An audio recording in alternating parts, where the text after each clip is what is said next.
ಚಾಮರಾಜನಗರ ಜಿಲ್ಲೆಯ ಪುರಾಣ ಪ್ರಸಿದ್ಧ ದೇಗುಲಗಳಲ್ಲಿ ಈ ದೇವಾಲಯ ಪ್ರಮುಖವಾದದ್ದು. ಈ ದೇಗುಲ ಬಬ್ರುವಾಹನನ ಜನ್ಮಸ್ಥಳ ಎಂಬ ಐತಿಹ್ಯವಿದೆ. ಅಷ್ಟೇ ಅಲ್ಲದೆ ಇಲ್ಲಿನ ಆಂಜನೇಯ ಮೂರ್ತಿಯನ್ನ ಮಧ್ಯಮ ಪಾಂಡವ ಅರ್ಜುನ ಸ್ಥಾಪಿಸಿರುವುದೆಂಬ ಪ್ರತೀತಿ ಇದೆ.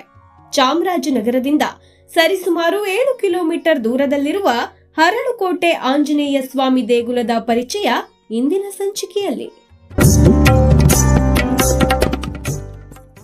ಹರಿ ಓಂ ಶ್ರೀ ಮುಖ್ಯ ಪ್ರಾಣ ಸ್ವಾಮಿ ದೇವ್ಯ ನಮಃ. ಹರಳುಕೋಟೆ ಆಂಜನೇಯ ಸ್ವಾಮಿ ಅರ್ಚಕರಾದ ಶ್ರೀನಿಧಿ ರಂಗನಾಥನ್ ಮಾತಾಡ್ತಾ ಇದ್ದೀನಿ.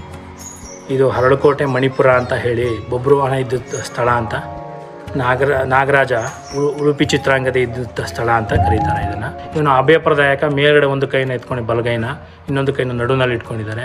ಇನ್ನು 2 ಕಾಲುಗಳನ್ನ ಈ ಥರ ಸೈಡಿನಲ್ಲಿ ಹಿಂಗಿಟ್ಟಿರೋದ್ರಿಂದ, ಊರಿರೋದ್ರಿಂದ ಇದು ಶತ್ರು ಸಂಹಾರಕ್ಕೆ ಆಂಜನೇಯರು ಅಂತ ಹೇಳಿ. ನಾಗಕನ್ನಿಕೆ ಇದ್ದಂಥ ಸ್ಥಳ, ಬಬ್ರುವಾಹನ ಇದ್ದಂಥ ಸ್ಥಳ. ಇವತ್ತಿಗೂ ಸಹ ಬಬ್ರುವಾಹನ ಬಂದು ಪೂಜೆ ಮಾಡುವಂಥ ಆಂಜನೇಯರು ಅಂದರೆ ಇದು ದಕ್ಷಿಣ ಭಾರತದಲ್ಲಿ ನಮ್ಮ ಹರಳುಕೋಟೆ ಆಂಜನೇಯ ಸ್ವಾಮಿ ದೇವಸ್ಥಾನ.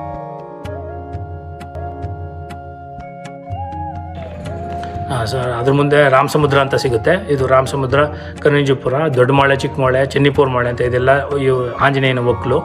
ಸುಮಾರು 40 ಎಕರೆ, ಪೂರ್ವಕ್ಕೆ 40 ಎಕರೆ, ಪಶ್ಚಿಮಕ್ಕೆ 40 ಎಕರೆ, ಉತ್ತರಕ್ಕೆ 40 ಎಕರೆ, ದಕ್ಷಿಣಕ್ಕೆ 40 ಎಕರೆ ಜಮೀನುಗಳಿದೆ. ಇದರಲ್ಲಿ ಸಾಮಾನ್ಯವಾಗಿ ಕಬ್ಬು ತೋಟ, ಕಬ್ಬೊಂದು ಗದ್ದೆ, ತೆಂಗಿನ ತೋಟ, ಬಾಳೆ ತೋಟಗಳಲ್ಲಿ ಆಂಜನೇಯರು ಸಂಚಾರ ಮಾಡ್ತಾರೆ ಅಂತ ಇವತ್ತಿಗೂ ಪ್ರತೀತಿ. ಅಲ್ಲಿ ಬೆಳೆದಂಥ ಬೆಳೆತುಗಳನ್ನ ರೈತರು ತಂದು ಮೊದಲನೇ ಫಸಲನ್ನ ಇವನಿಗೆ ಅರ್ಪಿಸಿ ನಂತರ ಅವರು ಉಪಯೋಗಿಸ್ತಾರೆ.